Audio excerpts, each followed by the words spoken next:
It is that time again, guys. I'm so unbelievably excited about this video. I looked back at my channel the other day and realised I haven't done an unboxing video in like years, and I think the main reason is because I don't buy as much vinyl anymore as I used to because I don't have the money. I only really buy records now from bands that I absolutely love, and I'm more focusing on completing some of my band collections than I am acquiring new records from different bands, I guess. As you will know, if you've watched my channel for literally any amount of time, Nine Inch Nails are my all-time favourite band in the entire world, and they're one of those bands that if they put something on sale, I'm purchasing it. I don't even consider the money I have in my bank account. I'll use a credit card, whatever, purchased. So today I'm going to be unboxing the new Nine Inch Nails album, the first Nine Inch Nails album in 6 years, if you don't count the Ghosts album, which I don't. So big moment for Nine Inch Nails fans across the globe, of which I am the biggest. And as I'm sure everybody knows, this album is also the soundtrack for the new Tron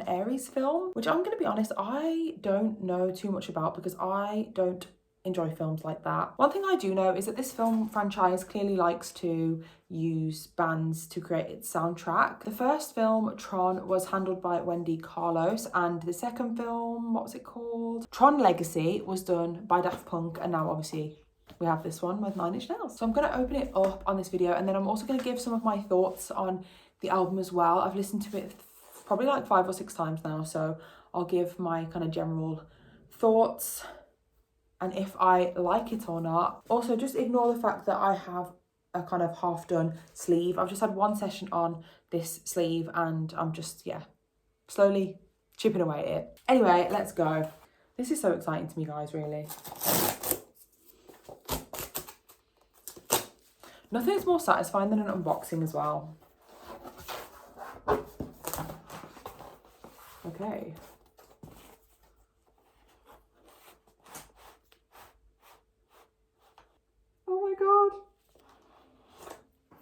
I can't cope.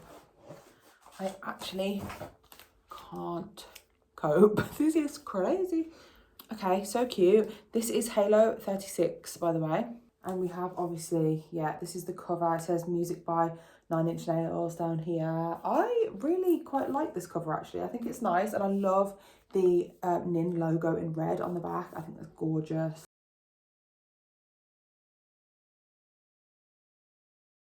Let's have a little look inside then. I am going to be honest, guys, I've only got the black pressing for this one. By the time I got to the website, the coloured pressing was sold out. Another little look at the cover, so nice. And on the back, we've just got the track list. The men themselves, here they are, Trent and Atticus. And then it looks like we have a lyric sheet. Oh no, we have this, which is actually, I would actually like to frame this. I think it's really nice.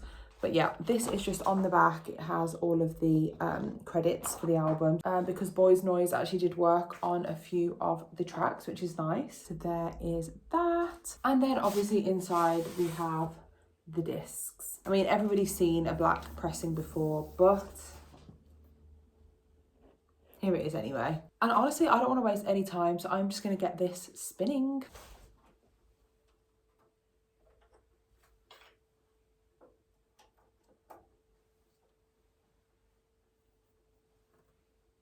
And I think I'm going to spin as alive as you need me to be, just because it's the best.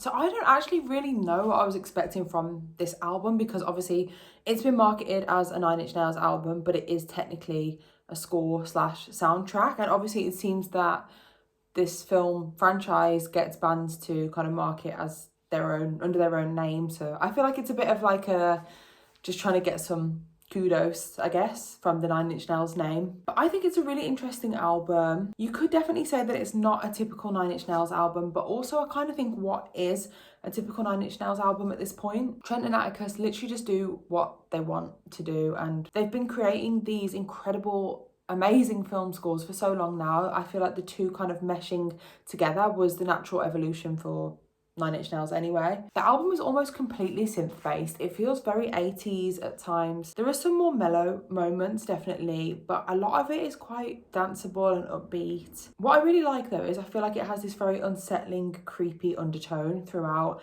There's kind of like a subtle bass that just like hums throughout all of the songs. It does deliver some absolutely gorgeous tones and gorgeous chord progressions, and there's a cinematic suite to it that's just unmistakably Trent and Atticus. It feels very epic and it flows just unbelievably well as well. What I just really like about it is you just don't associate synths with being so cinematic and like drumming up these images in your head, but that is just what they manage to do, and that's what makes them so special as composers and musicians, I think. For me personally, and I'd love to know if anyone else feels this way, my personal favourite songs on the album are the ones with vocals. Like, I don't know if it's just because I'm such a huge fan, but it just makes me so happy to hear Trent singing. Like, I just love it. And it's weird because it's not that I don't love Nine Inch Nails instrumental songs, because absolutely I do. Like, just like you imagined, it's probably one of the best in my top 5 Nine Inch Nails songs of all time. But maybe it's just hearing Trent's voice, I don't know, it makes me happy. As Alive As You Need Me To Be is definitely the banger of the album. Obviously we heard it a few months ago when it was released, and I've been listening to it non-stop. It's so catchy and infectious. It's incredible. Like, I love that there's kind of this slow build throughout the song and we get this amazing payoff. The catchiness of the chorus is genuinely insane as well. Like, I can never get it out of my head. And As Alive As You Need To Be is kind of like it's like the glue of the album. It's the song that has a really strong motif, which we see recurring throughout the rest of the album. And this is what makes me love it also, because it reminds me of like the Downward Spiral, where we have that repeated motif, and also in the Fragile we have that too. I'm such a fan of that. I think it really ties every song in together so nicely. The second track to feature vocals is I Know You Can Feel It, which has a really eerie ambience to it. There's a rumbling bass again that goes on throughout the whole song. It's produced honestly beautifully, and Trent's like voice, his vocal performance is really understated, and it kind of reminds me a little bit of some songs from Hesitation Marks, most particularly Find My Way. But then it's kind of like really steps up a notch. The last like 90 seconds to a minute, the layered synth just add so much to the song and just really end it in such a nice way that makes it a really great standalone Nine Inch Nails song.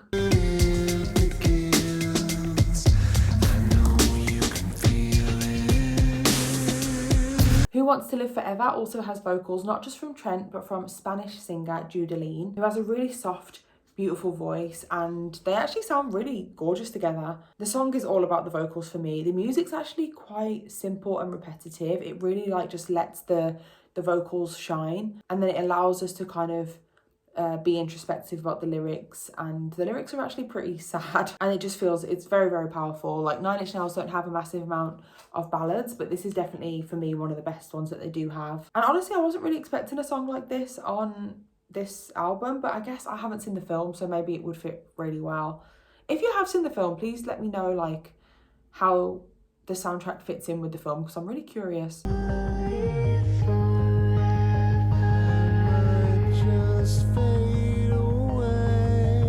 The fourth and final track with vocals is actually the final track on the album. It's called Shadow Over Me. I adore this song. As soon as I heard it, I was like, yeah, that's it.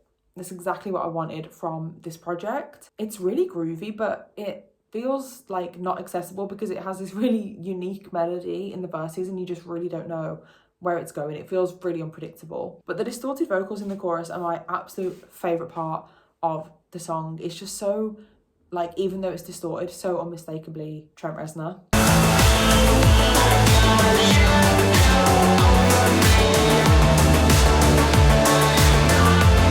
So overall, I really did enjoy this album. I think I'm just so excited to have new Nine Inch Nails music anyway. It just feels like it feels like a really good moment. I I'm so proud that they are still innovating, being creative, just doing everything just like a cut above everyone else. Obviously, if you saw the Nine Inch Nails tour at any point this year, you'll know that they're just like a cut above the rest and one of the coolest bands in the world. So thank you so much for watching, and I will see you guys next time.